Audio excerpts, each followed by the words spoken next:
Vamos a comenzar. La otra vez me quedó por la mitad sin terminar, ahora se me pasa la cuestión. Bueno, así que hoy va a ser a partir de acá. Bueno, una de las cosas que señala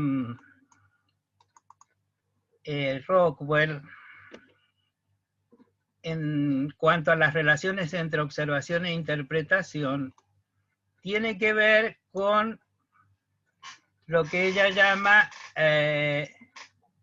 digamos, el fondo de la relación teoría-descripción, y que eso, que es en definitiva lo que está en juego, tiene consecuencias para la forma en que se observa y se registra. Dice, reconocer esa relación entre observación e interpretación no significa negar la especificidad de la descripción, ni avalar un registro que pierda contacto con lo observado o escuchado y documente solo la lectura del observador, sino comprender que la descripción del observado y escuchado se hace desde algún lugar. Esto es un poco algo que veníamos comenzando la clase anterior y que tiene que ver un poco con lo que Nancy planteó recién también, que es el punto de partida que se hace desde la conceptualización de la investigación etnográfica es que es un tipo de investigación en el cual la subjetividad del que investiga va a estar sesgando de un modo u otro la toma, la recolección de los datos, su análisis, su interpretación, la generación de categorías a partir de esas, a partir de esos datos, etcétera, ¿no? Es decir, que no podemos evitar y debemos reconocer como una condición que es ineludible, que va a haber siempre un grado importante de subjetivación en el proceso de indagación, dado que somos, y así se lo admite desde esta perspectiva, somos sujetos que de algún modo, desde algún lugar, observamos, escuchamos, intentamos comprender, etc. Esto que dice aquí al final, lo observado y lo escuchado se hace desde algún lugar. ¿Se acuerdan que cuando en la primera clase yo les mencioné aquellas afirmaciones que hacían los primeros etnógrafos como Malinowski, de que planteaban que el etnógrafo se sumergía en una realidad totalmente desconocida para él, a la cual llegaba sin ningún conocimiento previo y se abría a la posibilidad de conocerla, etcétera, etcétera?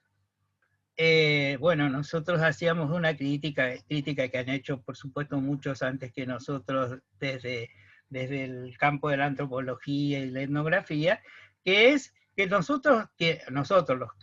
aquel nosotros corresponde al investigador, a la investigadora, somos sujetos constituidos por una historia personal, por una historia social, porque estamos inmersos en un determinado contexto, una historia cultural, ¿no es cierto?, en el contexto de relaciones de poder, etcétera. Es decir, que hay un montón o un conjunto grande de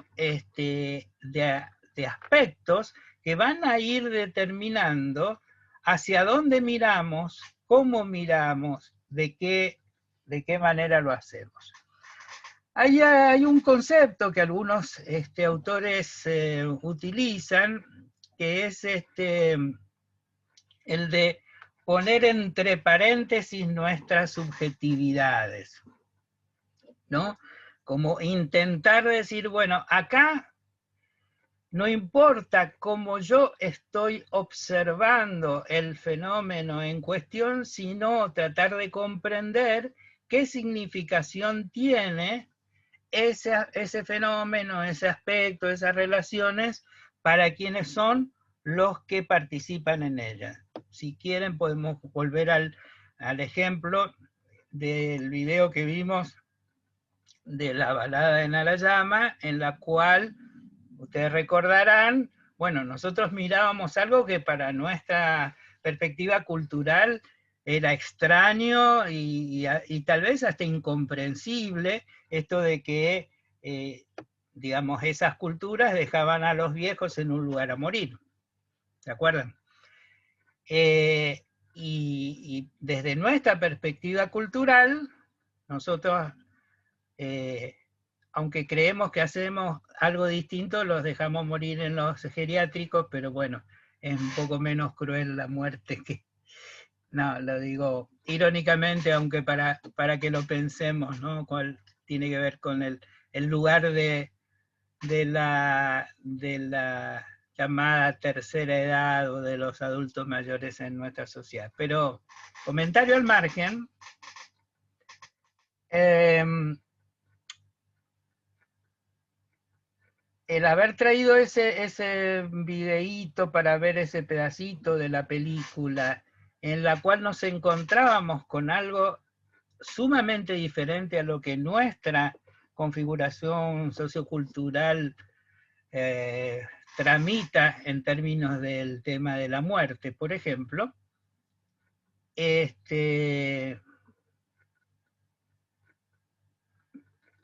quedé pensando, suspendí la frase porque me quedé pensando en algo que tal vez va a ser motivo de estudios, algunos tal vez se estén realizando, no lo sé, pero me quedé pensando, ¿saben en qué? En las escenas que sobre todo pudimos ver al inicio de la pandemia en países como, bueno, en algunos países europeos, como el caso de España, pero también en países latinoamericanos, como el caso de Ecuador y de Chile, que era el momento en el cual, ¿se acuerdan? Los médicos tenían que decidir a qué pacientes iban a seguir atendiendo con los respiradores, con la atención kinésica y todo lo demás, y a cuáles no. Y yo creo que esto es algo que, aunque probablemente haya ocurrido en otros momentos y en otras épocas, guerras, por ejemplo, grandes hambrunas, no sé, pienso en los médicos que integran médicos del mundo, por ejemplo, que se encuentran en esas situaciones extremas probablemente, pero no era usual que en la cabeza de los médicos se instalara esta necesidad de discriminar entre quién podía llegar a recibir y quién no la ayuda de la medicina para salvar su vida. Y me quedé, hice un flash ahí en relación con eso, porque se me hace que estas situaciones, estas realidades que la pandemia nos está haciendo atravesar, probablemente también le planteen a nuestra cultura miradas diferentes acerca de la tramitación de la situación de la vida y de la muerte, a las que antes estábamos acostumbrados y a las que estábamos habituados. Es decir, que probablemente, intuyo, haya como un cambio muy importante de mirada en relación a esto, a cómo se decide quién muere y quién no, a quién se asiste para que no muera y a quién se lo deja morir, ¿no? Que parece que en esto nos acerca bastante a la película japonesa en algunos aspectos. Y recordarán ustedes, y vuelvo a eso, cuando analizábamos esto de la película y decíamos, bueno, parece que esas civilizaciones, alguna compañera recordó también otro relato de características similares, que es el del país de las sombras largas, de aquel de los esquimales, donde también dejaban morir a los ancianos a la intemperie, pero con temperaturas de 20, 30 grados bajo cero. Y uno desde nuestra perspectiva cultural diría, qué barbaridad, cómo van a hacer eso, etc. Ahora, ¿cuál era la lógica que sustentaba esas prácticas? Bueno, tenía que ver con una lógica de la subsistencia, con una lógica de lo que se puede y no se puede hacer. Por ejemplo, yo les contaba que en el caso de los esquimales, un elemento fundante en su quehacer cotidiano era la dentadura, porque era lo que le permitía trabajar el cuero, que era una de las actividades que hacían para, no con el sentido de producir elementos suntuarios ni nada, sino elementos fundamentales para la vida cotidiana. Y además que no tenían manera de alimentar a alguien que no tuviera dientes, porque lo que se comía, lo que estaba accesible para ser comido en esas latitudes y con las características climáticas y demás, eran carnes y otras cuestiones que tenían que ser comidas, masticadas. Entonces, al no poder un sujeto alimentarse por sí mismo, al no contar la cultura con la tecnología necesaria para que eso se pudiera hacer, ¿no es cierto? Ahora nosotros nos dicen, ay, bueno, te cambiamos la dentadura, pero en estos días vos te vas a hacer un licuado, te vas a hacer un puré, Bueno, esas posibilidades no estaban, ya sea por los productos que se podían consumir en esas zonas, como, porque en otros lugares, aunque la tecnología fuera muy elemental, bueno, si hubiera a la mano una papa u otros elementos, o arroz o algunos otros elementos más fáciles de cocinar y de ablandar, digamos, entre comillas, sería menos complicado. Entonces, sobre lo que yo quería insistir y que tiene que ver con esta cuestión de la relación entre la observación, la interpretación y la subjetividad de quien está indagando, de quien está investigando, es tratar de alejarse, de tomar una distancia suficientemente. Pregunto, ¿me están escuchando bien?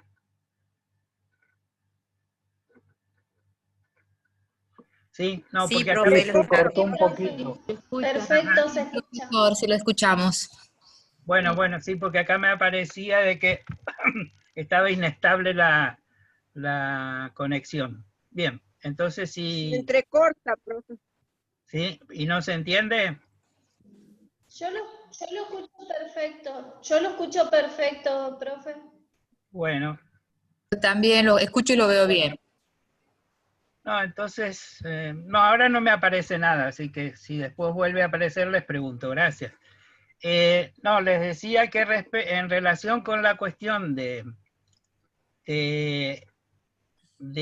intentar comprender cómo se comportan sujetos que pertenecen a configuraciones sociales, políticas también, económicas distintas a la nuestra, es intentar decir, bueno, pero... Ahí se corta, profe. Bueno, en general no me escuchan. Se corta, profe. Se cortó la comunicación, profe. Mm, Yo no, Ahora profe. se escucha cortado. Cortado, sí. bueno, a ver. Bueno, vamos a hacer una cosa, Podemos probar ¿sí? apagar las cámaras todos y que usted la deje prendida. Y como segunda opción, usted también deshabilite la cámara.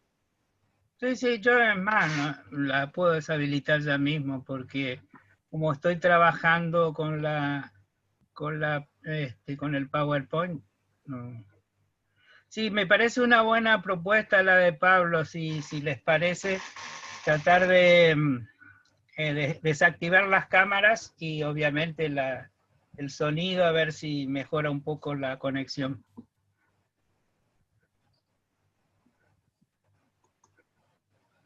Bueno,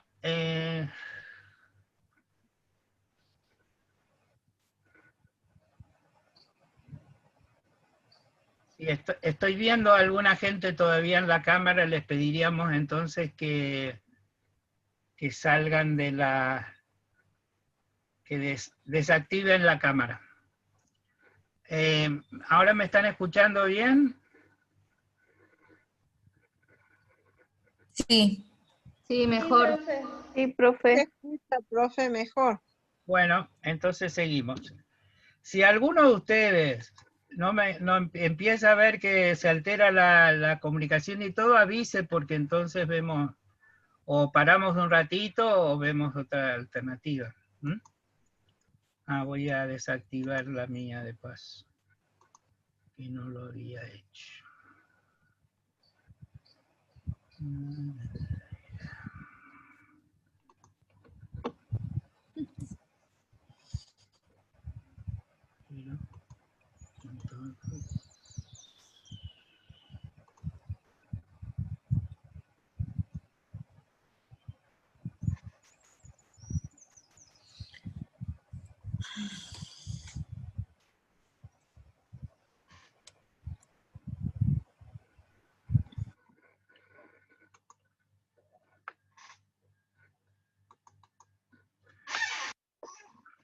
Bueno, entonces,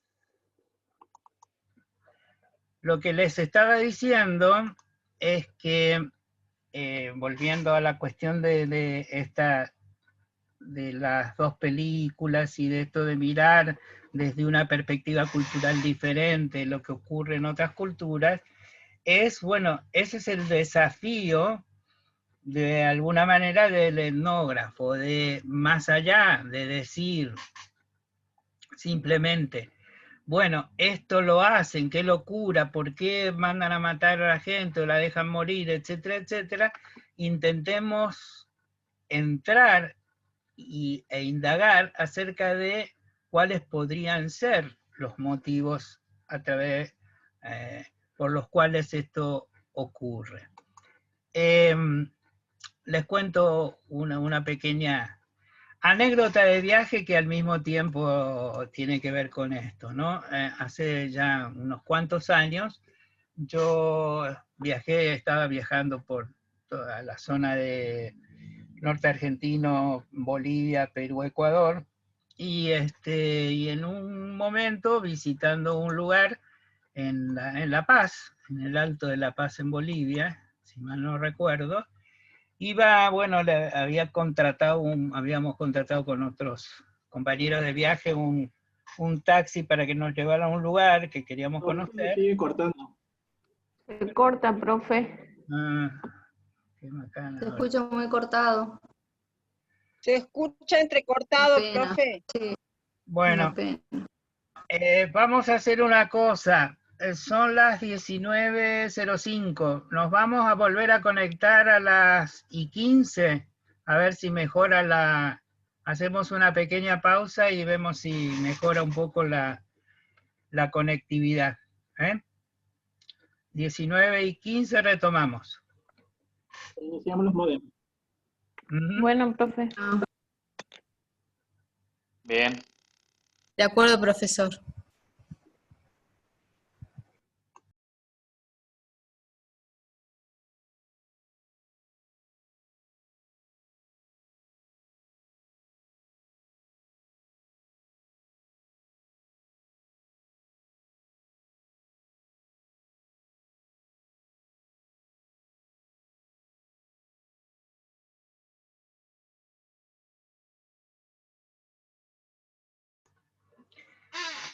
Bueno, no sé si me escuchan bien. A mí me aparece aquí ese mismo letrero que dice que la conexión es inestable. Sí, el problema lo tiene usted, profe, sigue sin poder escuchar. No se lo escucha, se lo escucha entrecortado. Sí, no se escucha bien. Profe, Sí, ¿usted está con Wi-Fi en su casa? sí. Bueno, a veces funciona enchufar el cable que le da Wi-Fi que lleva internet al módem y enchufarlo en la computadora, y entonces llega derecho la señal. No sé si me expliqué bien.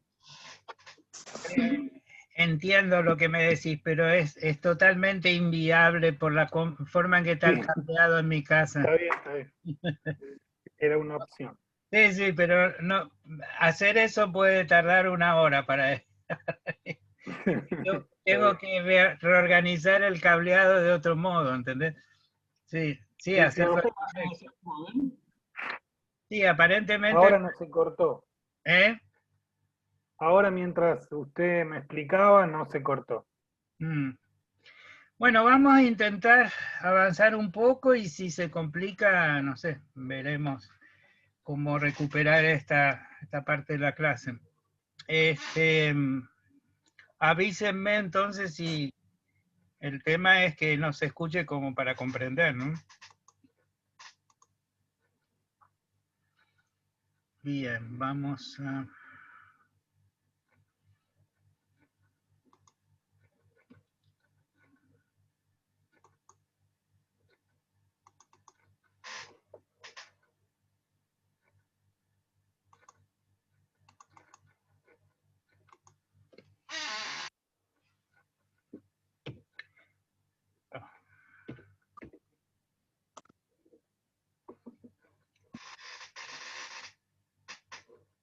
Bueno, creo que después de todas estas interrupciones, me acordé que les estaba contando algo de un viaje a Bolivia, que tenía que ver con lo siguiente. Les decía que subimos con otros compañeros de viaje un taxi para ir a un lugar, y el señor, pasamos por un barrio, y el taxista nos dice... dice, esa fiesta debe ser de presterío.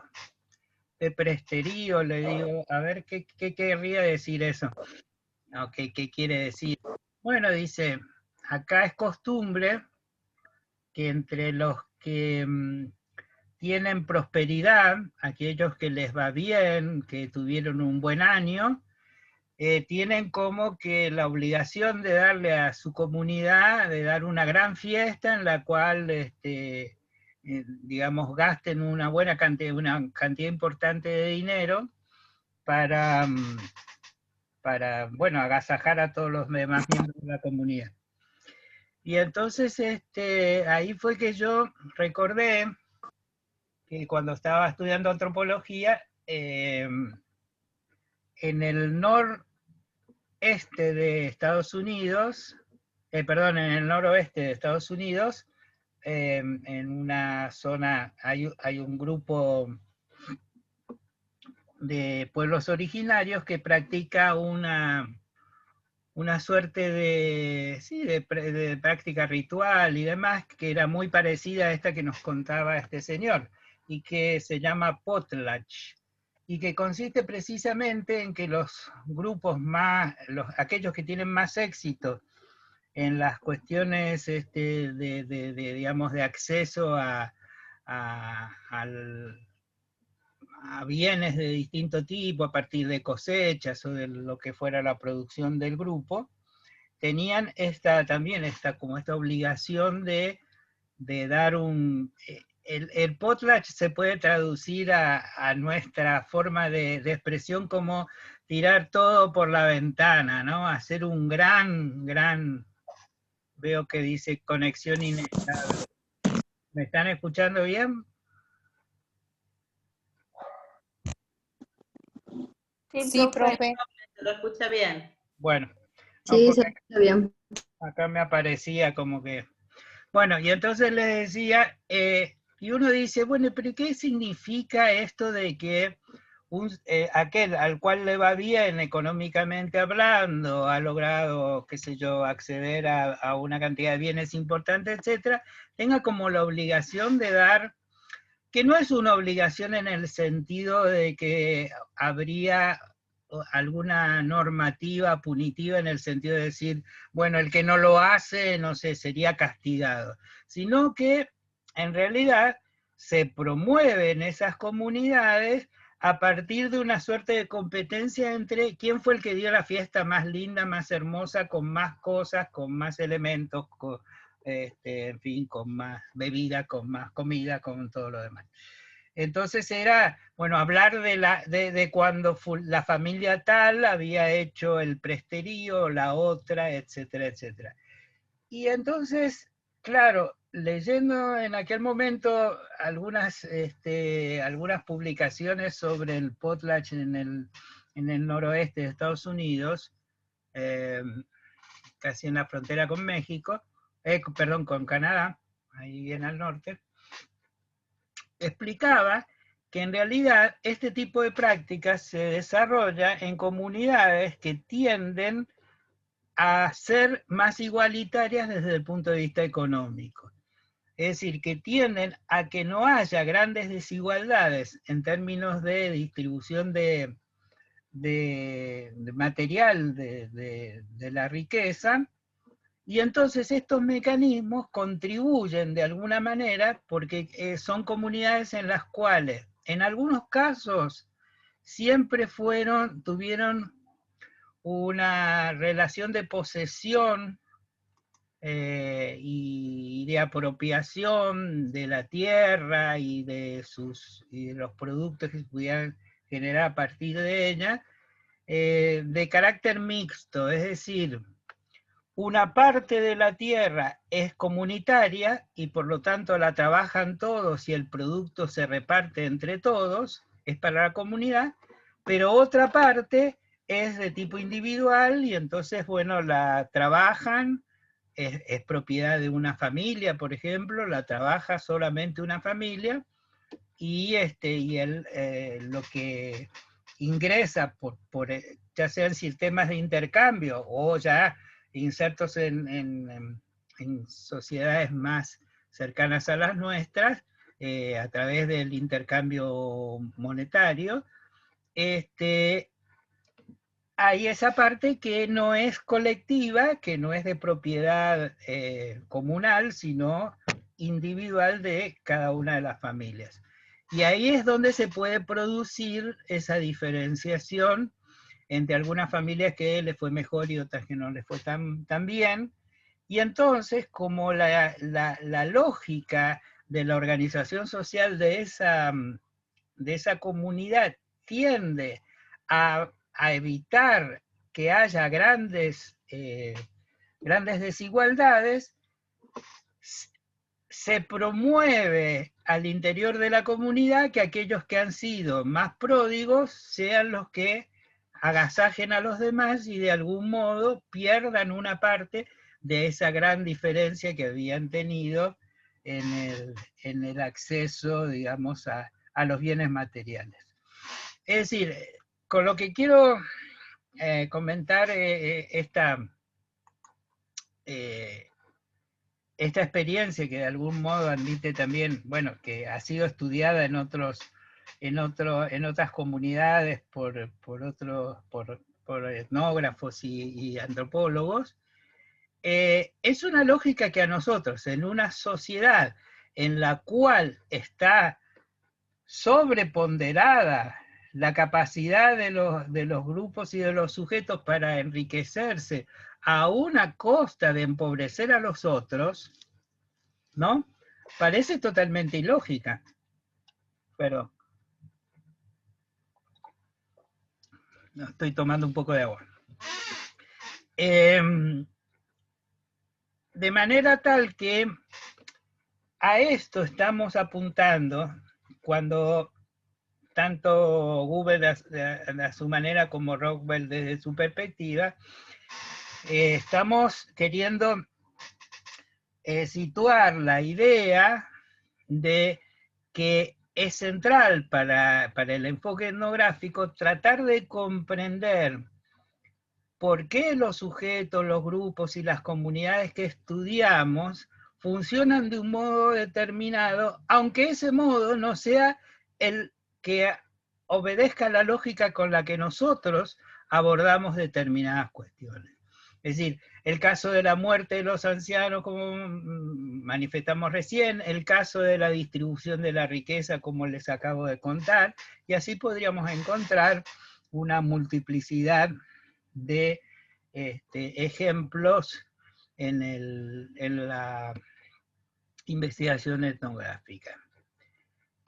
Entonces, quiero retomar estas ideas de Rockwell, donde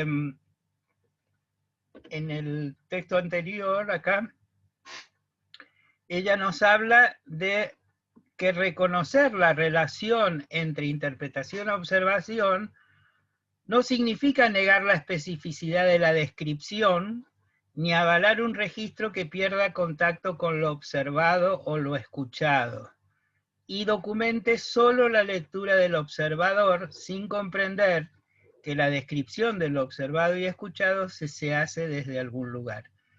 Entonces, de nuevo, es decir, insistir en que no se trata, primero, insistir en la importancia de la descripción. El otro día hablábamos bastante sobre eso, sobre que muchas veces uno lee trabajos en donde se sacan conclusiones muy aventuradas a partir de pocos datos empíricos.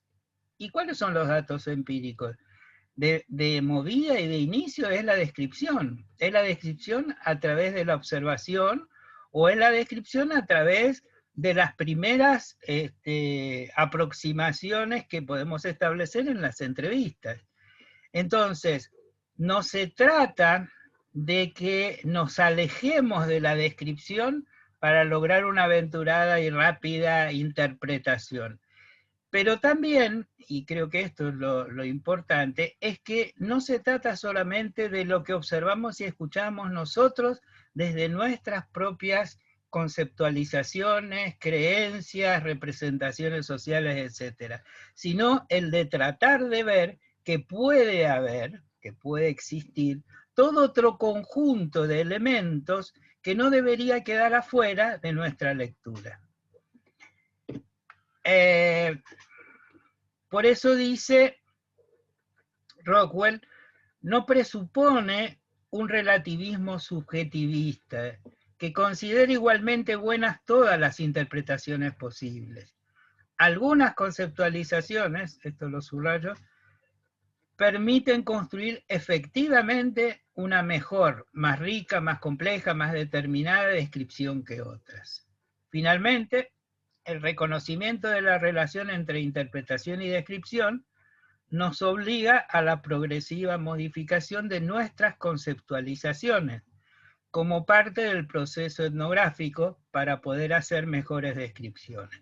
Y esto es muy importante porque en la medida en que nosotros estemos abiertos a tratar de incorporar todos los elementos posibles a un intento de comprensión de una realidad, y en la medida en que no nos pongamos en el lugar del censor que dice qué mal que está esto, por qué lo hacen así, o tengamos una mirada sesgada respecto de una realidad que estamos conociendo, que tengamos apertura suficiente, esto de poner nuestra subjetividad en el freezer, por decirlo de alguna manera, entre paréntesis, de intentar, partiendo y asumiendo de que sin duda nuestra subjetividad va a atravesar todas nuestras percepciones, nuestro modo de organizar la realidad, la comprensión, etcétera, pero tratando de que no incidan de tal modo que nos hagan inviable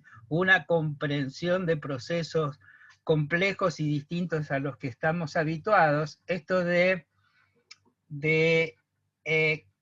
transformarnos en una especie de observador, a ver, ¿cómo decirlo? De una especie de observador que no estuviera condicionado por su subjetividad,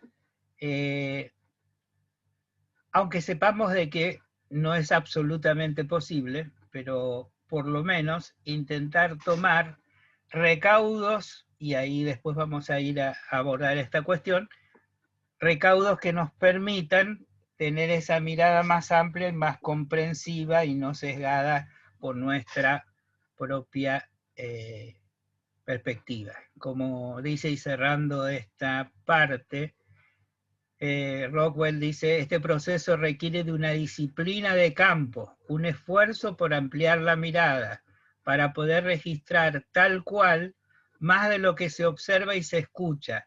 La consigna es registrarlo todo, aún sabiendo lo imposible, como les decía antes también. No vale hacer registros pobres bajo el pretexto de que no es posible registrarlo todo. La invitación de Rockwell, a que adhiero absolutamente, es, bueno, está bien, no vamos a poder verlo todo, también va a haber sesgos desde nuestra mirada, pero esto no hace de que hagamos entonces, que digamos, bueno, si todo no se puede ver en profundidad, si todo no se puede registrar, bueno, con un par de registros no muy relevantes es suficiente para demostrar, entre comillas, lo que nos interesa demostrar. Porque precisamente no se trata de que en este abordaje, no se trata de demostrar lo que queremos demostrar, sino de comprender lo que empezamos a registrar y a conocer, ¿no? En este camino del proceso inductivo, dejar que aparezcan las cuestiones, más allá de que las tengamos o nosotros o no analizadas, estudiadas, teorizadas, etcétera, para poder comprender nuevas realidades, nuevas situaciones, nuevas relaciones, etcétera. Este un poco sería el secreto Profe, de la cuestión, ¿sí? una pregunta. Esto de la diapositiva 2 y la 3, ¿es posible controlar de alguna manera este sesgo a través del diálogo con otros investigadores, con el equipo de trabajo, con la comunidad científica, que en definitiva es la que determina qué registro es más rico, qué registro es menos rico, cuánto incide la subjetividad o cuán presente está, ¿verdad? Sí. A ver, espérame. Así lo... ¿Quién es que estaba hablando? Porque no los tenía... Pablo Panosetti. Ah, Pablo. Sí, así es. Así es. Ahora vamos a hablar de algunos modos de tratar de controlar esos posibles sesgos o esos posibles excesos de que nuestra subjetivación nos impida ver, percibir, registrar ciertas realidades que no son extrañas, porque se han generado, se han gestado y se están desarrollando en un ámbito que no es el que habitualmente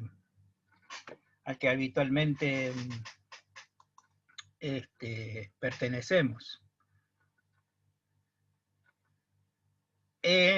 Bueno, respecto de esto, entonces quisiera saber si hay alguien que quiere hacer alguna pregunta más o avanzamos un poco en relación con la cuestión de la implicación y de el control de los posibles sesgos de la subjetividad.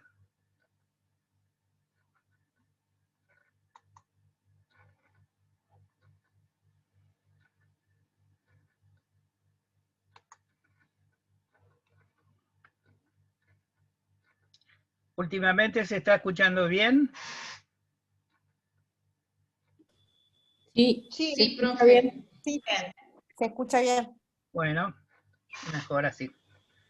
Bueno, si no, avanzamos un poquito en dirección a un fenómeno que puede preocuparnos a muchos y especialmente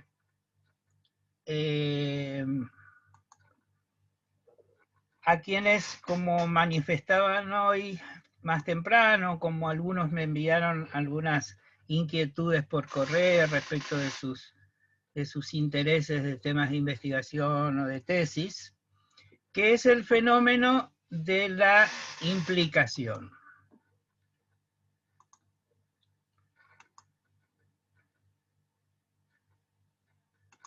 Bien.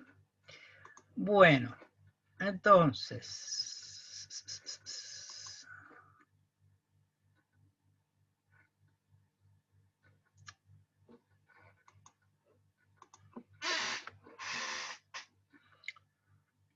Bueno, una de las cosas que podríamos identificar como un problema a resolver en la práctica de la investigación etnográfica tiene que ver con una tensión que podríamos establecer entre dos perspectivas.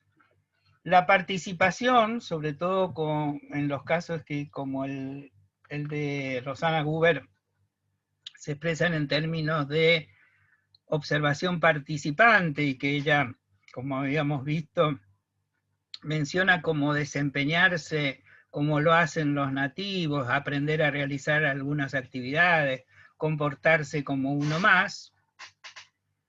Y algo que se ha estudiado particularmente en el campo de la psicología social y que es lo que algunos autores denominan la implicación, entendiéndola como un obstáculo epistemofílico.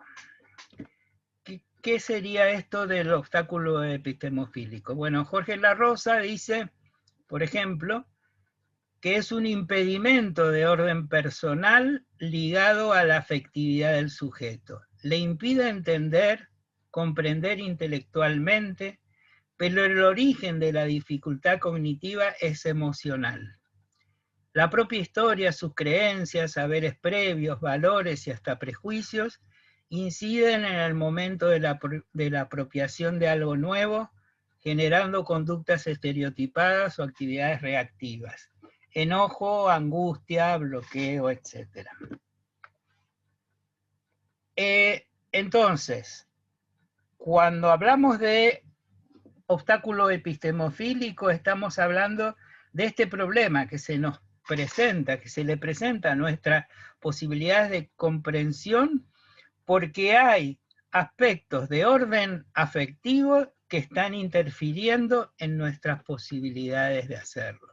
Es decir, no se trata de dificultades de orden cognitivo en el sentido de que, bueno, no logramos establecer con profundidad ciertos conceptos, aplicarlos a ciertas realidades, etcétera, sino como algunas cuestiones de orden claramente afectivo que nos vinculan fuertemente con la cuestión que queremos comprender, y ese obstáculo nos impide entonces comprender. Les voy a comentar un par de dispositivos que generamos en investigaciones en torno a cómo poder reducir este obstáculo epistemofílico cuando de alguna manera pudiera estar presente a partir de una realidad que queremos analizar. Yo creo que algo les comenté de un caso, que fue cuando hicimos una investigación con un grupo de colegas en el que había, bueno, docentes investigadores, docentes con ya bastantes años de ejercicio de la docencia en la universidad, jóvenes investigadores graduados más o menos recientes de la universidad y estudiantes en calidad de becarios y becarias. Y el tema fue las relaciones de poder en el aula universitaria y haciendo eje en una cuestión que caracterizamos de algún modo como un ritual en el sentido de lo que les comentaba el otro día en torno a otra investigación, la de los rituales escolares, que eran los exámenes como rituales de ejercicio del poder en la universidad. Es decir, como los exámenes, a pesar de que en muchas oportunidades uno escuchaba y sigue escuchando en reuniones y en los pasillos de las universidades, ay, el examen, qué cosa traumática para el estudiante, ay, qué sentido tiene someterlo a ese momento tan duro y tan complejo, ay, ¿por qué estamos con unas prácticas que son del siglo XIV y si las seguimos sosteniendo? Pero lo cierto es que siguen siendo las prácticas privilegiadas para la evaluación en la universidad. A tal punto, fíjense, que cuando se produce toda la cuestión de la pandemia, ¿no? Muchas universidades demoraron, y algunas todavía no lo tienen definido en forma, digamos, final, podríamos decir, demoraron todo lo que fue la implementación de parciales, finales, etcétera, etcétera, hasta que estuvieran o pudieran contar con una serie de dispositivos tecnológicos que aseguraran que en los exámenes quienes eran examinados fueran efectivamente los que deberían ser, ¿no es cierto? Decir, bueno, si Juan Pérez era el que, bueno, siempre decimos Juan Pérez, Claudio Moreno era el que tenía que rendir el examen, fuera Claudio Moreno y no el primo que sabía más o que ya conocía o lo que fuera. Pero hubo grandes debates. En la Universidad Nacional de Córdoba eso fue motivo de un debate enorme, que no sé finalmente en qué terminó, pero lo que sí sé es que se había adquirido un sistema por el cual los estudiantes cuando se sentaban frente a su computadora para rendir un examen, tenían, bueno, que identificarse con el dedo pulgar, al estilo, digamos, de los lectores de huellas digitales, pero además, no sé cómo hacía el dispositivo, pero controlaba que uno no pudiera estar al mismo tiempo mirando su celular u otra computadora o recibiendo información. Bueno, toda una cuestión bastante policial para mi gusto, pero bueno, a lo que estoy queriendo arribar es cómo es esa cuestión del examen sigue siendo todavía la forma privilegiada de evaluar en las universidades. Entonces lo que nosotros queríamos pensar y intentar comprender es por qué si muchos decíamos que no era la mejor manera, que era traumático, después seguía siendo eso, la forma privilegiada de evaluación. Y entonces, bueno, nuestra idea inicial, sin constituir una hipótesis, porque no trabajamos desde la perspectiva de las hipótesis, era que en realidad lo que presentaba, lo que dramatizaba, si se acuerdan que decíamos que los rituales son formas que dramatizan y ponen en escena ciertas cuestiones de la identidad, de la identidad cultural de las sociedades, bueno, si esto del examen no era una forma de dramatizar y de ritualizar las relaciones de poder, de asimetría entre los profesores y los estudiantes. Pero, claro, todos los que participábamos de ese proyecto somos todavía profesores de la universidad, otros en aquel momento, como les decía, eran graduados recientes que habían pasado por múltiples situaciones de examen, y estudiantes que estaban siendo en ese momento todavía partícipes de situaciones de examen, incluido también aquellos colegas que ya se habían graduado y estaban haciendo sus estudios de posgrado. Entonces digamos, bueno, ¿cómo podemos hacer para poder distanciarnos de tal modo de lo que afectivamente a cada uno de nosotros nos ha significado rendir exámenes, para poder mirar esos exámenes que vamos a observar sin que el sesgo epistemofílico, es decir, subjetivo y fuertemente afectivo, nos atraviese de tal modo que no nos deje ver y percibir y comprender muchas de las cuestiones. Entonces, a uno de los colegas del equipo se le ocurrió y propuso, y nos pareció interesante, generar una especie de dispositivo que consistió en 2 actividades previas a todo trabajo de campo, que fueron que cada uno de nosotros tenía, por un lado, que escribir un relato acerca de lo que había significado para cada uno o para cada una el examen en la universidad.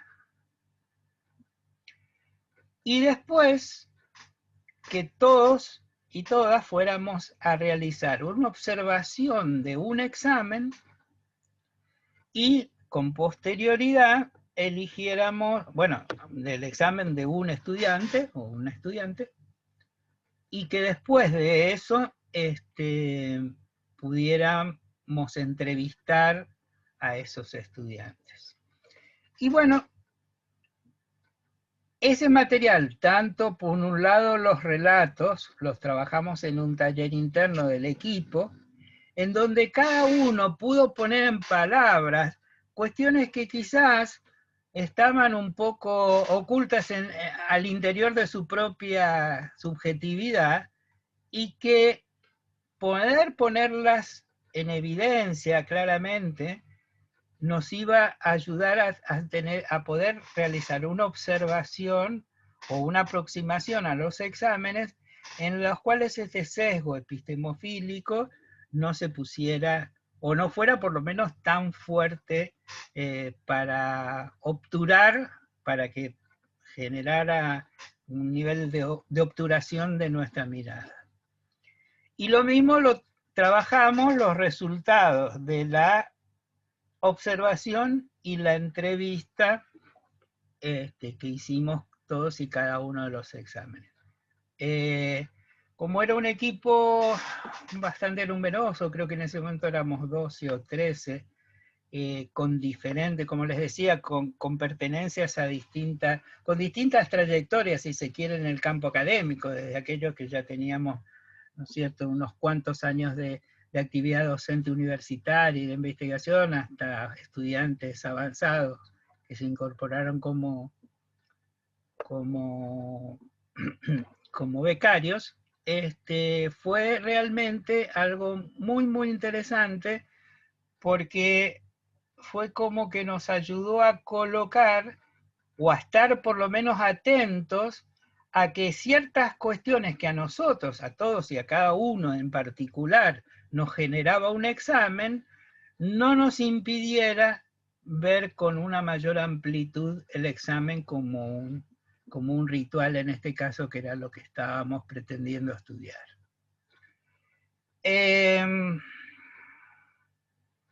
Bueno, por otro lado,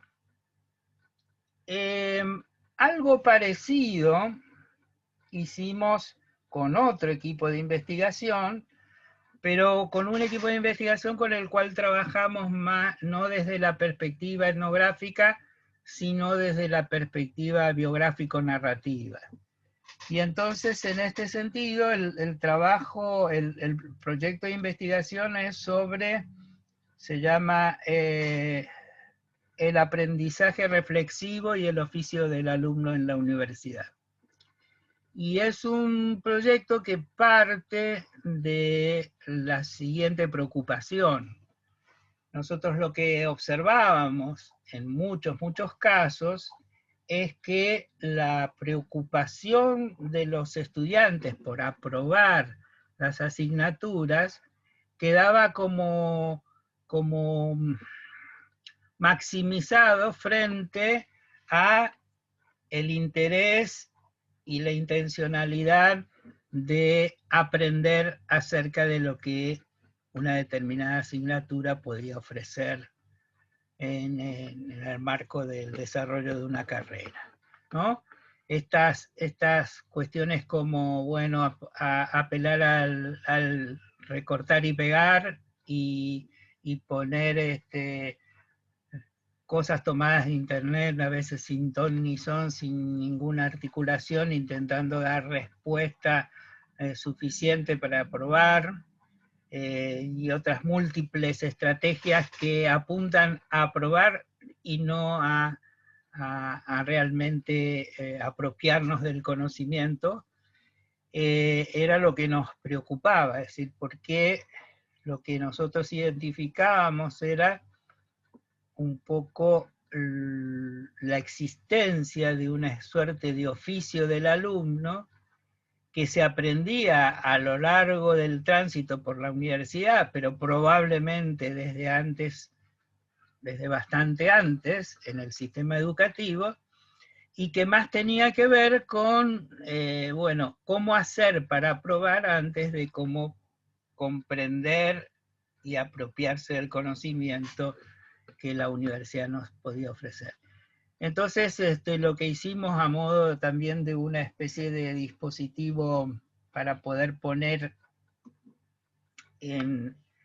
ahí delante, ¿no? Para poder objetivar relativamente. La cuestión fue que cada uno de nosotros le hizo una entrevista biográfico narrativa focalizada en la cuestión de el oficio del alumno en la universidad a un compañero del equipo.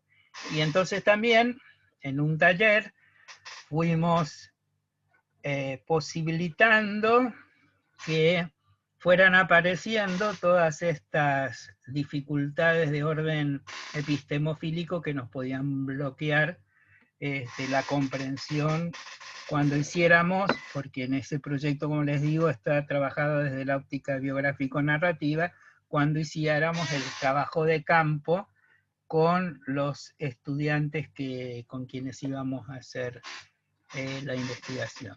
Entonces, bueno, el ver que había cuestiones que tenían que ver con el tránsito por la escuela primaria y secundaria, etcétera, que tenían que ver con los profesores que estimulaban los resultados por encima de cualquier cosa para estar en el cuadro de honor, el mejor alumno, etcétera, etcétera, las cuestiones familiares que impulsaron a algunos de nosotros a asumir ciertas actitudes durante la escolarización, bueno, y así una cantidad de cosas que fueron surgiendo y que entonces al ponerlas en palabras, al compartirlas y al trabajarlas entre todos, nos daban como una cierta protección, entre comillas, para poder no dejarnos llevar por una afectividad que nos hubieran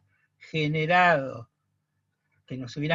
ciertas situaciones en nuestro tránsito por la educación formal, en el abordaje de este nuevo objeto de conocimiento que eran, bueno, no sé si lo dije, me parece que no, la investigación se llama el aprendizaje reflexivo y el oficio del alumno en la universidad. Entonces, retomando esta idea del obstáculo epistemofílico y vinculado con lo que analizábamos antes del involucramiento, la participación, etcétera, del investigador en el enfoque etnográfico, vemos como Rosana Huber dice, es la relación deseable entre investigador y sujetos de estudio que cada actividad supone. La separación de observación y el involucramiento con participación. La observación participante pone de manifiesto, con su denominación misma, la tensión epistemológica distintiva de la investigación social y por lo tanto de la investigación etnográfica. Conocer como distante a una especie a la que se pertenece y en virtud de esta común membresía, descubrir los marcos tan diversos de sentido con que las personas significan sus mundos distintos y comunes. Veamos entonces en qué consiste observar y participar estando ahí. Y finalmente, para ir completando un poco esta cuestión de la implicación, un concepto de uno de los autores de la escuela francesa de psicología social, Enriquez, que menciona simplemente, y aunque sea simplemente es muy, para mi modo de ver, muy importante, dice: puede entonces constatar que para mí estar implicado no significa estar inmerso en una situación, vivirla como mía, sino simplemente no olvidar que lo que les pasa a otros tiene resonancia en mí.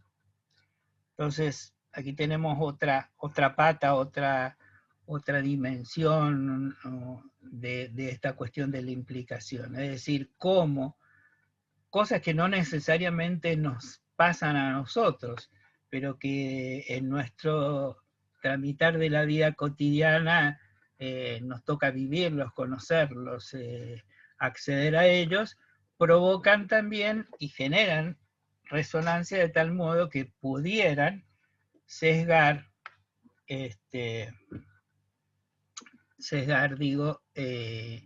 nuestra mirada acerca de los otros y acerca de sus modos de comprender el mundo y las cosas. Bueno, me gustaría saber si en relación con esta cuestión hay quienes quieren hacer preguntas.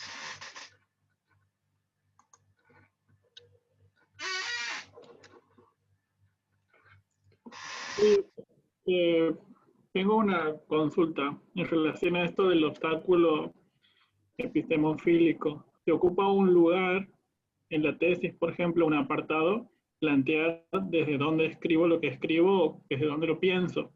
Porque habíamos visto con José, en un texto que nos comparte, no me acuerdo de la autora, que hablaba sobre la epistemología feminista, sobre todo en esas situaciones donde tomamos posición política, siempre somos políticos, pero digo, para hacerla explícita tenemos que tomarnos un apartado en donde uno dice o expresa claramente desde dónde se para decir lo que dice, y anticiparse también a que las respuestas que se van a generar o los discursos que van a llegar a aparecer van a tener que ver con esa forma de ver que yo tengo. Sí, ¿se acuerdan que yo el otro día les comenté acerca de cómo algunas universidades y carreras de posgrado, especialmente de doctorado, habían decidido la incorporación de algo que en algunos autores llaman la historia natural de la investigación, que es una suerte de capítulo en el cual lo que se propone es que escribamos cuáles fueron los avatares para la construcción de nuestra investigación, nuestras dificultades, nuestros problemas, las dudas acerca de tomar ciertas decisiones más de orden teórico y metodológico. Yo por eso en la semana pasada les comenté que subí ahí a la bibliografía un artículo de Patricia Sarlé sobre la historia natural de la investigación. Yo creo que perfectamente en ese marco sería, aunque ese marco está más pensado, si ustedes leen el artículo van a ver que es así, que está más pensado en relación a decisiones teóricas y metodológicas.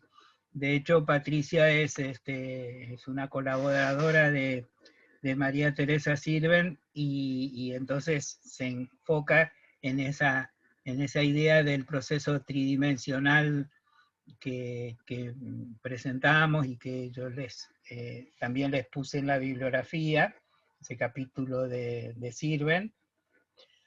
Y porque de hecho incluso Patricia está en la cátedra con María Teresa y demás. Pero me parece que también puede haber lugar, o no necesariamente ahí, pero estaría bueno, sobre todo cuando se trata de situaciones, que vos bien dijiste recién, bueno, todos políticos, sí, en realidad comparto totalmente tu criterio, pero me parece que hay algunas cosas que son como fundantes, por ejemplo, el abordar el tema, temas que tienen que ver hoy con la cuestión de la mujer desde una perspectiva feminista, es claramente bien diferente a tomar otro posicionamiento. Y yo creo que los científicos sociales tenemos la obligación, no podríamos hacerlo, tenemos que tener la obligación de decir desde dónde hablamos y desde dónde nos situamos y desde dónde pensamos las cuestiones. Cuando empezó todo este largo periodo de la pandemia por la cual tuvimos que retrasar el inicio de este seminario, ¿se acuerdan que yo les fui colocando algunas cosas que me parecía que les podían interesar de lecturas en general o cuestiones que tenían que ver con la pandemia en particular y qué sé yo, como para una lectura, como para compartirlo, no tenía nada que ver con los contenidos estrictamente del seminario. Y entonces recibí un correo de una de las participantes del curso, por supuesto no voy a nombrar y no viene al caso, no tiene la mayor importancia hacerlo, que me decía, sí, profe, pero me parece que esos capítulos que usted puso están muy sesgados en el sentido político, están como no me acuerdo cuál fue el término que usó, pero bueno, como si fueran muy afines al gobierno actual o algo por el estilo. Y sí, y yo lo que le decía era, sí, evidentemente, eran unas publicaciones que las promovió la CONADU, no la CONADU histórica, sino la otra CONADU, que bueno, que como todos los gremios tienen posiciones políticas, y en ese marco habían convocado a distintos autores, incluso me habían convocado a uno de los trabajos míos, tiene que ver con toda la cuestión de los impactos que tuvieron, sobre todo en esos primeros meses de pandemia en la enseñanza universitaria. Pero sí, yo creo bueno, que uno escribe desde donde piensa, lo que piensa, etc. Y que me parece que es inevitable que lo diga. Y me parece que si no lo hace, hay una cuestión ética que no cierra del todo bien, ¿no? Porque lo mismo, bueno, hay mucha discusión, quizás esto es otro tema, pero no tan alejado. Hay mucha discusión acerca de,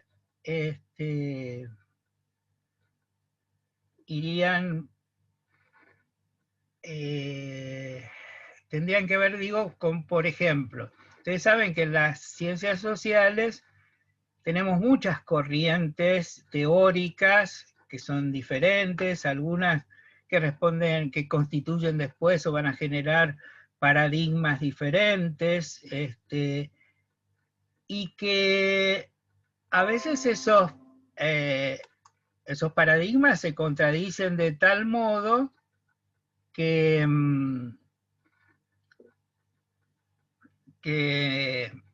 perdón, me distraje con una cosa que escribieron en el chat. Retorno.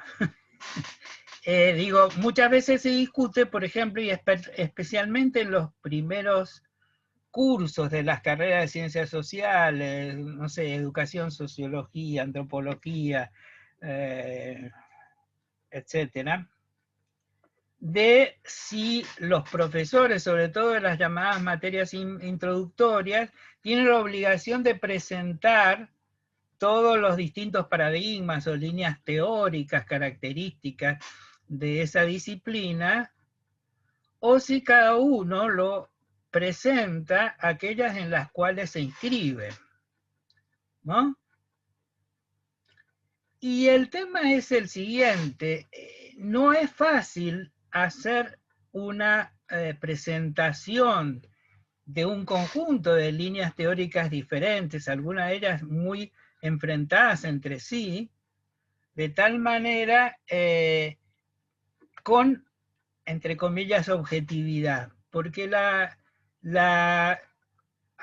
porque si yo soy, mi basamento central, lo voy a plantear en términos así por ahí muy esquemáticos, pero si yo soy desde el punto de vista sociológico, adhiero al paradigma marxista, si yo tengo que describir otros paradigmas, lo voy a hacer como un marxista que mira otro paradigma.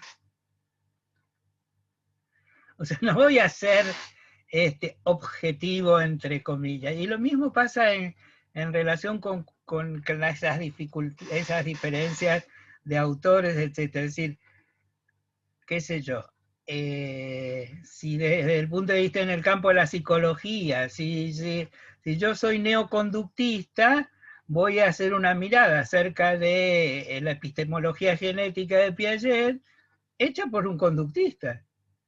Entonces, no hecha por el neutro. Bueno, eso es uno de los problemas. Acá me piden, Miguel Ángel me dice, por favor, profe, ¿podría subir esta diapositiva titulada Participación e implantación en el aula virtual? ¿Y dónde estaría la diapositiva?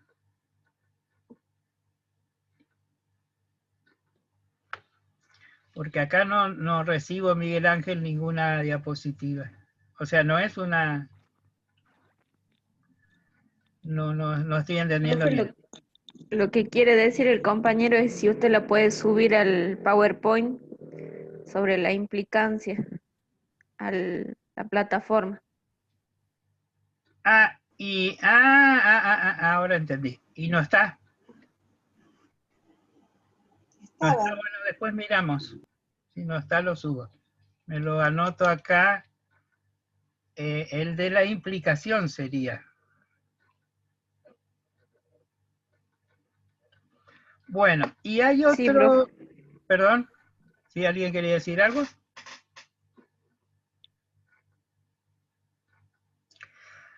Acá Agustín pregunta, ¿los obstáculos epistemológicos planteados por Bachelard irían por la misma línea? No, sí y no, pero no. Obstáculo epistemológico y obstáculo epistemofílico son dos cosas diferentes. Un obstáculo epistemológico es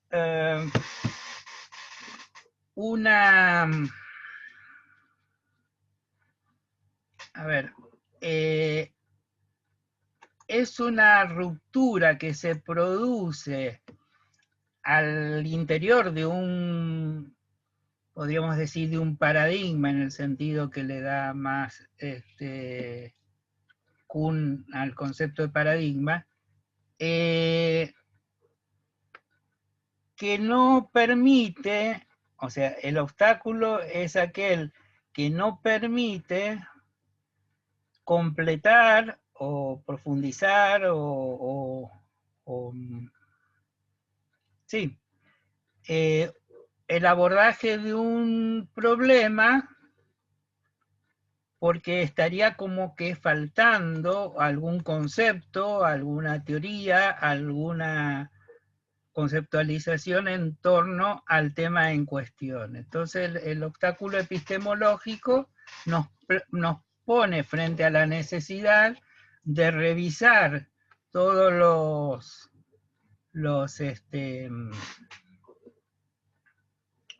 de revisar todos nuestros supuestos teóricos para poder, digamos, dar respuesta a un problema que se nos plantea y para el cual hasta ese momento no podemos encontrar una solución.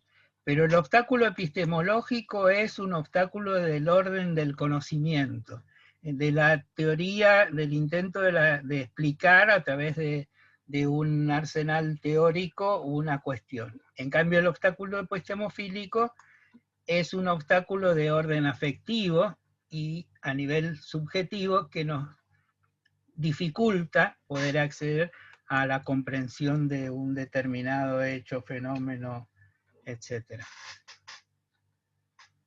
Bueno, no sé si alguien quiere hacer alguna pregunta sobre esto. Venimos desarrollando.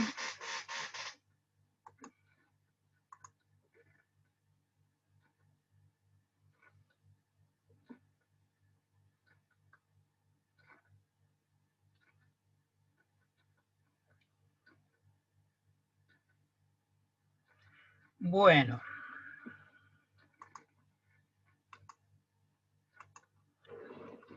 Entonces, ahora yo quería presentarles en esta última parte de la clase.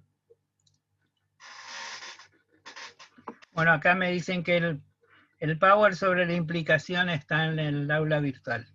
Así que, nada, eso, gracias, Hortensia.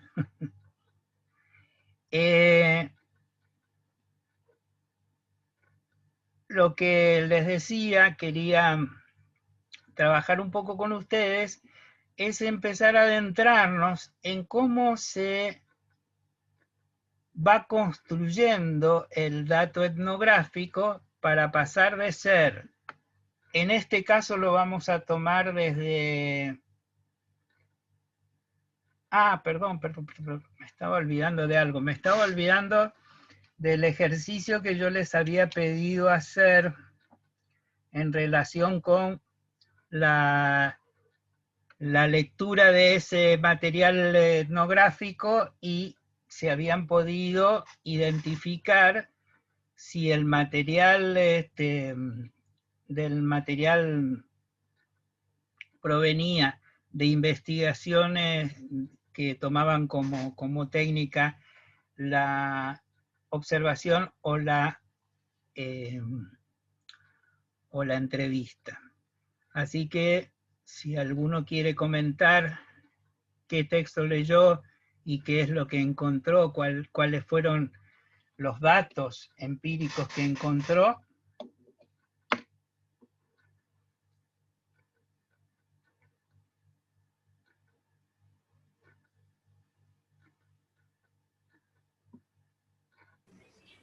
Profe, Silvana Larrea le habla. Sí, hola. Buenas tardes. Sí, yo comentaría brevemente el texto que elegí.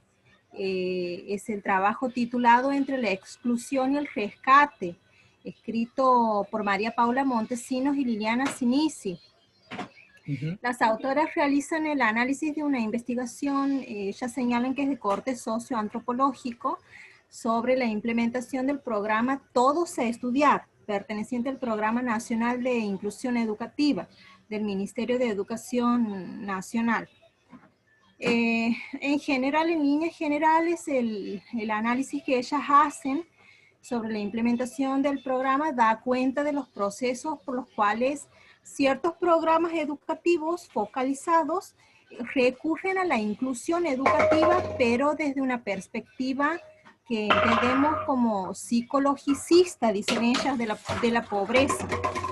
Entonces, enfatizan los efectos de la exclusión social vinculados a la producción de una baja autoestima en los adolescentes y en los jóvenes que abandonaron sus estudios, y bueno, y a partir de ahí producen acciones que las vinculan al uso de ciertas categorías como rescate, recuperación, etcétera, etcétera. Básicamente los datos que yo recorto, digamos, y que supongo que son consecuencias de la observación, son los siguientes. Uno, en relación al proyecto de vida, en donde se plantea el proyecto de vida como uno de los objetivos centrales, en donde los agentes, que en este caso los que intervienen son técnicos y docentes, reconocen las limitaciones, las posibilidades presentes en la vida de los chicos, pero al parecer los contenidos de un proyecto de vida se construye a partir de lo que el individuo pueda tener o poner desde sí como un recurso interno. Y esto está vinculado a una supuesta voluntad de inclusión que ellos puedan manifestar. Esto es lo que señalan las autoras. Y ellas dicen lo siguiente: esta cuestión aparece cuando a veces aluden a la elección, a la voluntad personal de los chicos al explicar, por ejemplo, por qué persisten en la calle cuando estar en la calle constituye una determinación social. Señalan eso. Creo yo que ese dato surge de una observación, no de una entrevista. Otro dato es el que se presenta como fruto de la observación, es la interpretación que se hace de la juventud pobre puntualmente, desde algunos organismos y fundaciones que trabajan con jóvenes en situaciones de pobreza. Y citan, digamos, lo que expresa en una conferencia el director de una fundación que trabaja justamente en este programa, que es el programa de Todos a Estudiar. Entonces, bueno, él hace referencia a lo que es la resiliencia y las personas con pobres oportunidades. Y él dice que las oportunidades o estas personas con pobres, la cuestión de las oportunidades en realidad es presentado como un abordaje superador de cuestiones anteriores relacionadas con la pobreza, y señalan que esta categoría permite producir un corrimiento de la mirada sobre la situación de la pobreza a la de oportunidades. Y estas oportunidades, dicen las autoras, tiene que ver con vincular al medio con el individuo. Y bueno, y ahí continúan argumentando que se puede tener o no tener oportunidades, pero también se pueden o no aprovechar las mismas. Y bueno, y ahí las autoras hacen un análisis de eso, pero creo que esos dos datos son productos son productos de la aplicación de la observación. Eso nada más aportaría para darle lugar a mis compañeros.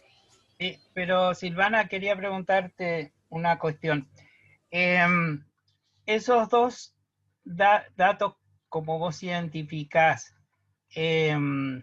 son, por ejemplo, en el segundo caso, es, digamos, el discurso estrictamente pronunciado por este funcionario de la fundación, es decir, o son lecturas que las autoras hacen a partir de eso que expresó el funcionario de la fundación. Digamos, es lo que dice textual el director de esta fundación.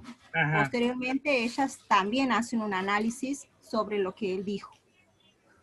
Perfecto, pero sí, lo que me interesaba era focalizar para que podamos ir comprendiendo entre todos cuál es la diferencia, es decir, entre el dato y el análisis, la interpretación. En este caso, lo que dijo y los que leyeron ese mismo artículo lo van a ver más claramente, lo que decía el director de la fundación es el dato empírico, es lo que dijo él. Después, los que las investigadoras puedan analizar, vincular, relacionar con otros conceptos, con otras cuestiones, interpretar, ya forma parte del proceso de interpretación. Pero el dato, en este caso, es lo que decía el director de la fundación. Gracias, Silvana. Por nada. Otro que quiera. Nancy. Nancy, ¿puede ser? Sí. Sí, Nancy. Sí, yo también he leído el artículo que leyó la compañera,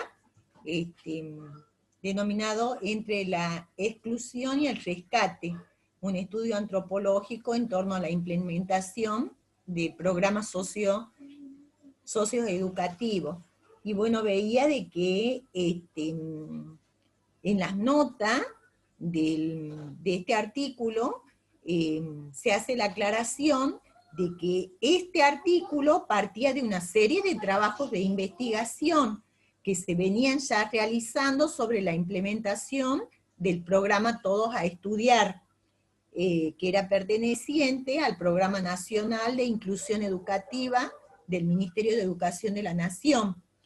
Y que si bien esta indagación es el resultado de la participación de las investigadoras como coordinadoras de investigaciones cualitativas del área de investigación del Ministerio, las reflexiones que surgían en este trabajo eran de la formación y la participación de ellas como investigadoras del programa de Antropología y Educación de la Facultad de Filosofía y Letras de la UBA. O sea, cómo parten ellos a realizar, o sea, parten de otras investigación. Es lo que yo veo, que es como que ellas partieron de una serie de trabajos de investigación que ya venían realizando. Y con respecto a lo que decía la compañera, en una parte yo veo que ellas implementaron la observación participante y entrevistas a profundidad, en profundidad. También realizaron ellos, contrastaron documentos del texto del programa con las entrevistas que habían realizado los coordinadores nacionales y provinciales del programa. Las entrevistas que habían llevado a cabo eran entrevistas semiestructuradas y abiertas que habían realizado a miembros de la ONG y otras que se habían llevado a cabo de manera grupal. También, bueno, se refleja que habían sido entrevistas, observaciones participantes, porque ellas narran el registro de la entrevista que habían hecho, habían realizado en las casas donde funcionaba una de estas organizaciones en la provincia de Tucumán. Eso es lo que quería aportar. Bien, gracias, Nancy. Otro que quiera, u otra, u otro que quiera comentar.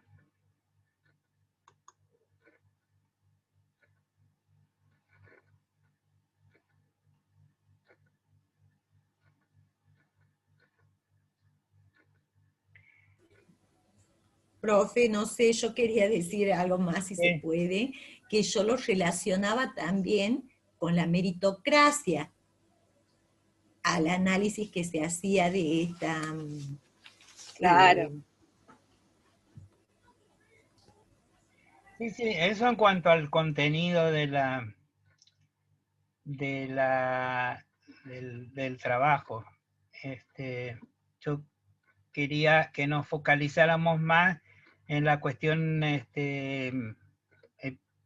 metodológica, en poder identificar los datos que surgían y las posibles técnicas de recolección que se habrían utilizado para acceder a ellos, ¿no?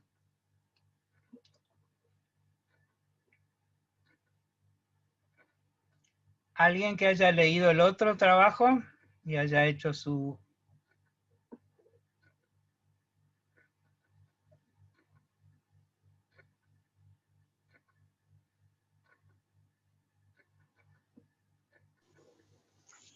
Yo he leído, profesor, no tan en profundidad como las compañeras, el otro trabajo, ¿sí? El trabajo de Laura Santillán, que se llamaba La crianza y educación infantil como cuestión social, política y cotidiana, que es una etnografía de los barrios populares. Lo que busca el artículo, o sea, lo que he encontrado, digamos, yendo a la consigna directamente, que hay datos relacionados con la observación directa, que tiene que ver con la recorrida del barrio y la descripción de la estructura, digamos, del campo, del lugar donde ellos, que son unos barrios creo que de Tigre, y no me acuerdo la otra localidad, también hay observación en actitudes, ahí creo que debe haber sido más una observación participante, y después hay una transcripción directamente de las entrevistas, con, digamos, dando detalle de cómo hay otros contextos que no son los escolares que influyen en la formación de los niños, ¿no? Y de distintas maneras y de distintos, se refiere a los merenderos, a organizaciones políticas, a organizaciones barriales, y bueno, pero claramente se ve, digamos, los dos tipos de observación, la observación directa y la observación más participante, ¿no? En la descripción que hacen de los niños, cómo llegan, la dinámica de la estructura. Perfecto. ¿Puedo hacer algún agregado, profesor, respecto a esa investigación? Bueno. Hay momentos bien marcados en el desarrollo donde se ve que la investigadora hizo entrevistas, por ejemplo, a Juan, uno de los protagonistas de 12 años, y a Yamila, tomando la categoría trayectorias escolares. Después se ve bien claramente cómo algunas, lo que narran, lo que describen, es producto de una entrevista. Por ejemplo, a los que están a cargo del centro de apoyo, los talleres, o los que son mediadores de programas educativos. Pero hay momentos de la escritura en que pareciera que se entrama la observación con lo que se recoge en la entrevista, porque al propio tiempo uno se da cuenta que eso es producto de lo que ha visto en un momento en que ha participado, pero también de lo que ha escuchado, de las voces de los distintos actores. Esa es la impresión que me dio. No es que por un lado están las observaciones y por otro lado están las entrevistas, sino que hay un momento que de mucho entramado, entretejido de ambas cuestiones, de ambas estrategias. Sobre todo los datos históricos de cada uno de los participantes que toman. Sí, es muy interesante lo que están aportando Lidia y también ahora Ana María, de que en realidad cuando nosotros leemos un producto final de una investigación, como puede ser este artículo, ahí ya bueno, en este caso las investigadoras, pero lo que hacen es ir articulando, ¿no es cierto?, datos que provienen de las observaciones con datos que provienen de las entrevistas y los van, digamos, los van hilando y los van suturando entre sí para después producir conceptualizaciones, categorizaciones, interpretaciones, ¿no? Es decir, no es, bueno, está el material crudo de la entrevista, está el material crudo de la observación, sino que ahí ya lo tenemos como todo articulado.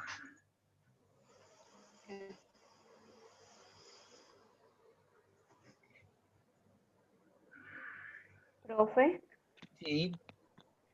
Siguiendo con el texto que mencionaban al principio las compañeras entre la exclusión y el rescate, por ejemplo, rescato una parte de que las autoras toman una parte de la entrevista a uno de los miembros de la organización social civil, y ahí van destacando esto de las preguntas y de las repreguntas que se va planteando el entrevistado, y cómo eso cobra sentido también en el análisis que las autoras posteriormente van haciendo sobre esos interrogantes de la pobreza, si nacieron en la pobreza y cómo hacen para salir de ella, y así sucesivamente van surgiendo varios interrogantes, y que luego esos interrogantes también van cobrando sentido después en el análisis.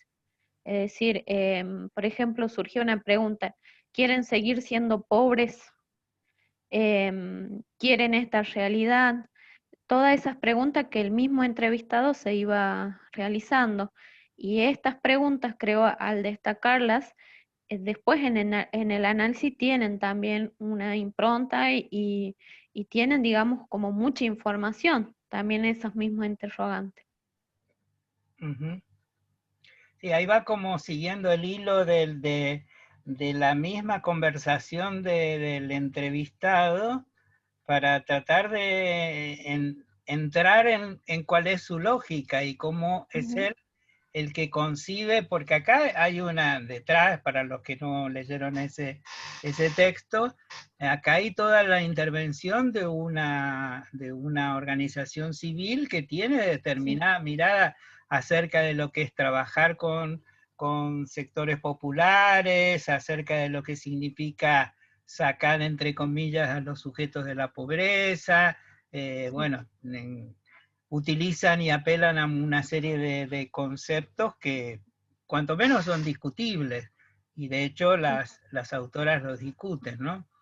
Entonces es interesante ver cómo van siguiendo la lógica que él va planteando en su exposición y lo retoman a modo de, como bien dice Hortensia, de relanzarlo de algún modo, ya pensado desde las propias categorías que las autoras, a las cuales ellas adhieren y en las cuales, digamos, abrevan, ¿no? Sí, sí, pensando en esto de que los mismos dichos también pueden ser interpretados en esto de que, bueno, los discursos de algún modo también pueden ser, potenciar esto de la exclusión, ¿no? O sea, los mismos dichos también terminan excluyendo y los sentidos que les damos a esos dichos del ser pobre, de que están condicionados por una cuestión económica y demás, que también muchas veces y puedes también estar atravesado por los discursos en relación en este caso, a la pobreza, por ejemplo, de los sujetos que quieren ser rescatados por la escuela. Sí, sí. Justamente, sí. ¿Perdón? Sí, Ana María. No, está bien, Silvia.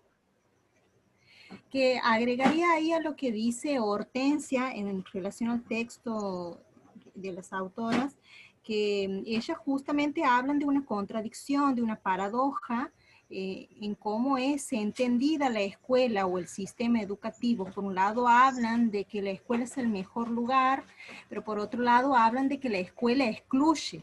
O sea, desde la argumentación y del programa en sí, Todos a Aprender, creo que se llama el programa, habla de una paradoja. Simplemente eso quería acotar. Le doy lugar a Ana María. Yo comentar algo sobre el contenido. Yo en realidad no he leído ese texto. Ahora me doy cuenta que me hubiese gustado leerlo. Lo voy a leer. Pero porque tiene las contradicciones que tiene el concepto de resiliencia, que lo mencionaba hace un rato la compañera, ¿no? Que es una mirada de la pobreza muy romántica, que es muy atractiva, y que nos enamoramos pronto, rápido de esa mirada, ¿no? Sobre la pobreza. Yo he sido una de esas que he traído el concepto a mi carrera, y porque qué sé yo, en el 2000 por ahí, y he hecho cursos sobre el tema porque es un tema muy atractivo, pero mirándolo desde otra perspectiva, es una mirada individualista, ¿no? Y como que justifica, bueno, como decía la compañera hace rato un poco, el tema de la meritocracia, no desde, digamos, como de cuestiones algo innato o estimulado, pero que siempre como una salida individual, ¿no? En contra de una salida colectiva, como se plantea también en este otro texto, ¿no? Que hablan de las distintas miradas, como decía usted, que hay sobre el niño y sobre la pobreza, que algunos van a ayudar. Hay un director de una institución así de beneficencia que habla que los niños desnutridos son como animalitos, ¿no? Después que no pueden, bueno, ese tipo de miradas están impregnadas de una subjetividad importante, ¿no? De una mirada sobre la pobreza, sobre el mundo. Sí, yo agregaría y sumaría en un total acuerdo con lo que decís, Ana María, no solo una mirada de una subjetivación particular, sino también de un profundo trasfondo ideológico, porque a mi modo de ver, toda esta corriente que está vinculada por un lado a este concepto de resiliencia y por otro lado a todas estas perspectivas que ahora en muchas provincias empiezan a generar leyes de educación emocional, por ejemplo, son miradas que tienden a producir lo que precisamente vos decís, que es que el problema de la exclusión de los sujetos respecto de la escuela y de la posibilidad de aprender es un problema individual. Es un problema de que si nosotros estimulamos el interés porque vayan a la escuela, etcétera, etcétera, y aquellos que tengan una fortaleza de nuevo individual, una supuesta fortaleza de nuevo individual para superar sus condiciones favorables, lo van a conseguir, y otros que no tengan esas condiciones no lo van a conseguir, cuando el problema de la inclusión-exclusión escolar y también social es un problema social y por lo tanto es un problema político, es un problema de oportunidades, y ahí se entroncan perfectamente con lo que decían antes de la meritocracia. O sea, el concepto ¿cuál es? Que los sujetos que tienen mérito son los que por sí mismos, por vaya a saber qué cualidad innata, adquirieron la capacidad de hacer ciertas cosas que otros no tienen la voluntad o la posibilidad de hacerlo. Bueno, en este momento todo ese discurso meritocrático y fuertemente, digamos, asentado sobre la suposición de que los problemas los problemas del aprendizaje son problemas individuales, son problemas psicopedagógicos y no sociales, son realmente muy, no solamente muy sobre los que habría que estar muy alertas, sino que además parten de falacias enormes. A mí me ha pasado como investigador de CONICET estar, bueno, las investigaciones de CONICET son evaluadas por los propios pares, hay comités, etcétera, y yo estaba en una de las comisiones de evaluación y me tocó evaluar, o nos tocó a la comisión, nos tocó evaluar un trabajo que era precisamente sobre cómo entrenar, porque esa es la palabra que se usaba, a los niños de barrios marginales de una determinada provincia para que pudieran asumir su pobreza y que no respondieran agresivamente, etcétera. Es decir, cómo manejar sus emociones para que su reacción ante esa situación de desventaja social no fuera inapropiada desde el punto de vista, inapropiada entre comillas, por supuesto. No nos vengan a robar a nosotros después. Que después no nos vengan a robar a nosotros, digo, más o menos. Adiestrarlos. Es bueno, es decir, entrenarlos para que, a ver, ¿cuál era la idea? Incluso, bueno, había una serie de cosas, de hecho, con un grupo de miembros de esa comisión propusimos que no se pudiera, incluso fue al comité de ética, bueno, por otra serie de cuestiones, pero en definitiva era lo que la investigación consistía en analizar y evaluar el efecto que iba a producir un programa de adiestramiento, de entrenamiento de los niños, para que, siendo pobres, asumieran, bueno, que mala suerte, te tocó ser pobre, ¿no? Pero que a pesar de todo, y que pudieran potenciar eventualmente ciertas habilidades para poderlo superar si fuera el caso, pero sin partir de un hecho estructural, que es quién colocó a esos niños en esa situación, por qué están donde están, y en qué medida, si eso no se cambia, si esas condiciones no cambian para su familia, para su entorno, la cosa no pasa por domarlos, de adiestrarlos para que se porten bien a pesar de todo.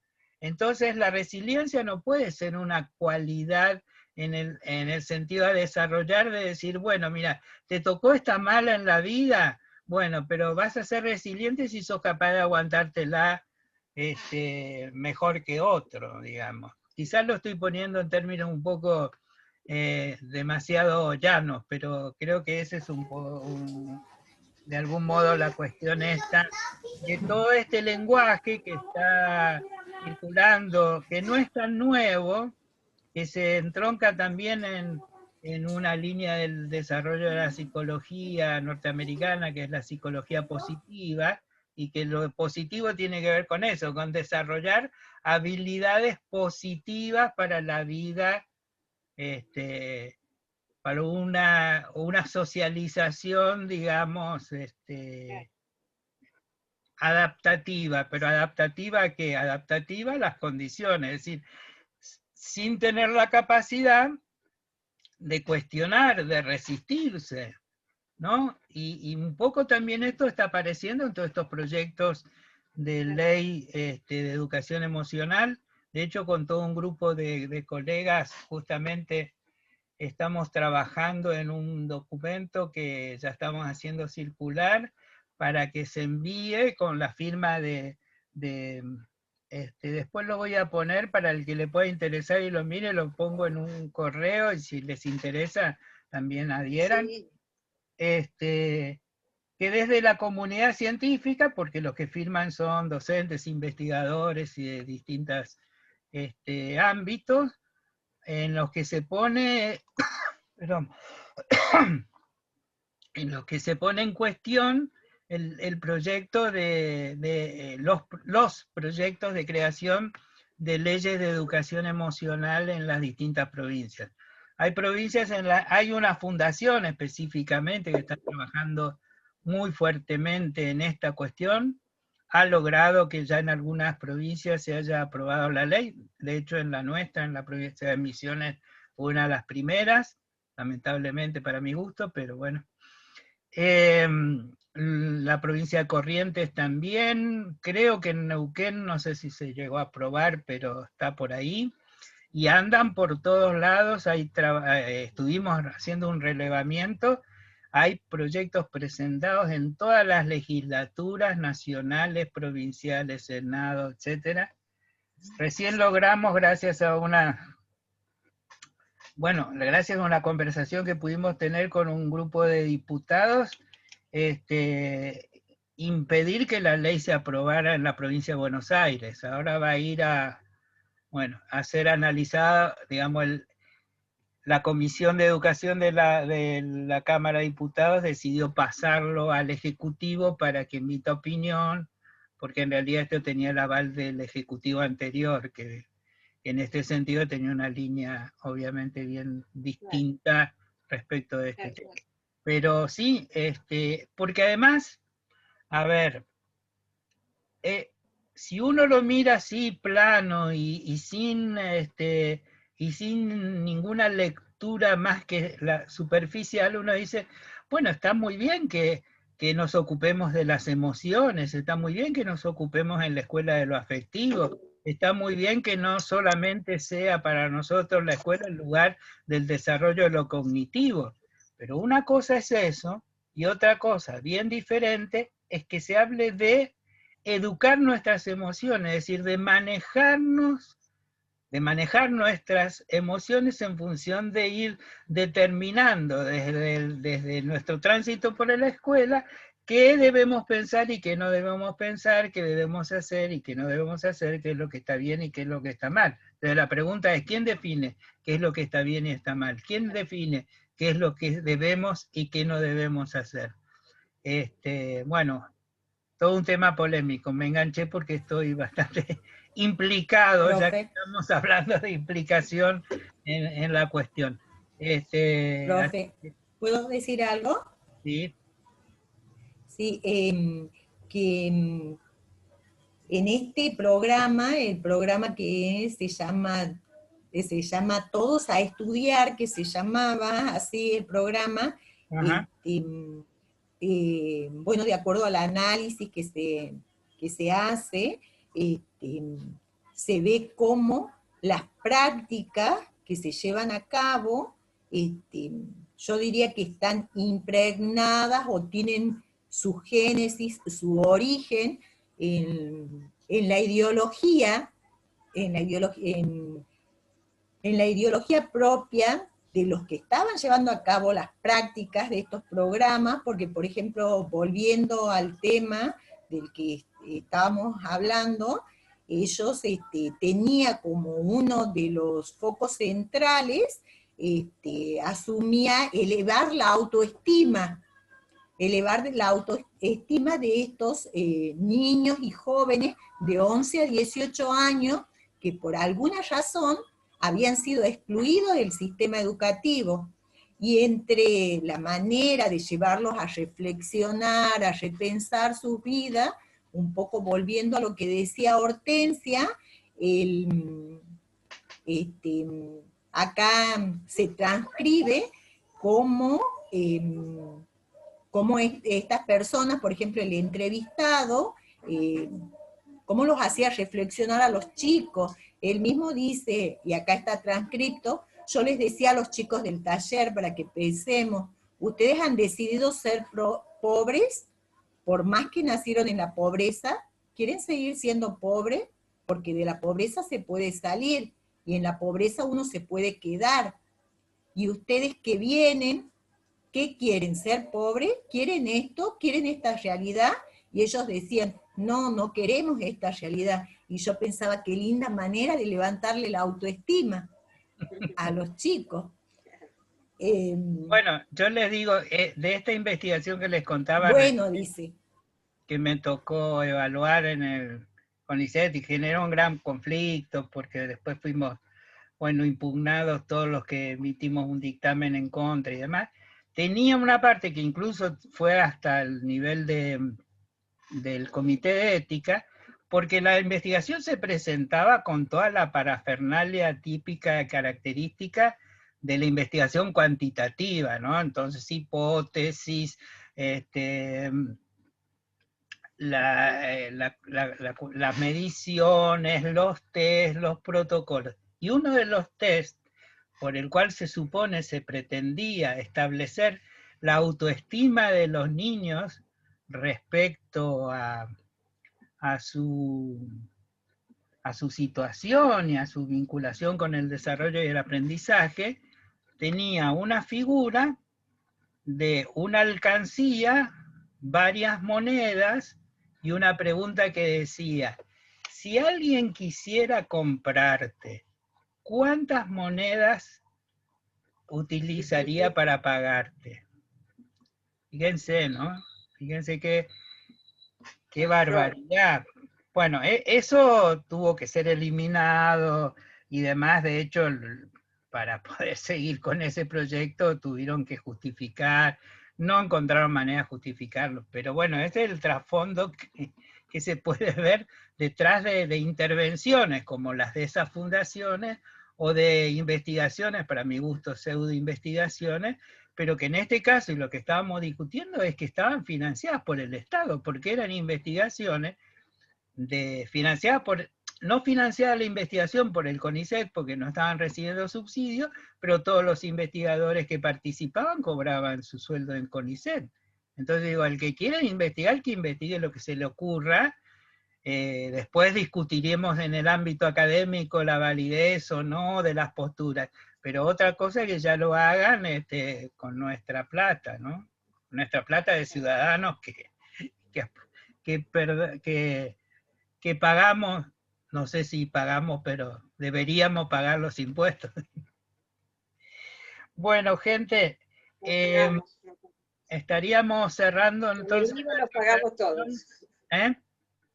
Y... No, digo, con el IVA los pagamos todos. Sin duda. Bueno, y nos estamos encontrando el próximo miércoles en la misma, a la misma hora. El enlace es el mismo, o sea que si ustedes utilizan es el mismo. Yo lo voy a poner de nuevo, lo voy a publicar, pero es el mismo porque José programó 4 sesiones de trabajo, entonces con el mismo ingreso se puede acceder. Y bueno, entre mañana y el viernes les mandaría alguna guía de trabajo para la última clase sincrónica. Bueno, que la pasen bien. Nos estamos viendo. Bueno, muchas gracias. Bueno, profe. Hasta luego. Muchas gracias, profe. Muchas gracias, profesor. Gracias, profe. Nos vemos. Saludos a todos. Chao. Saludos. Chao.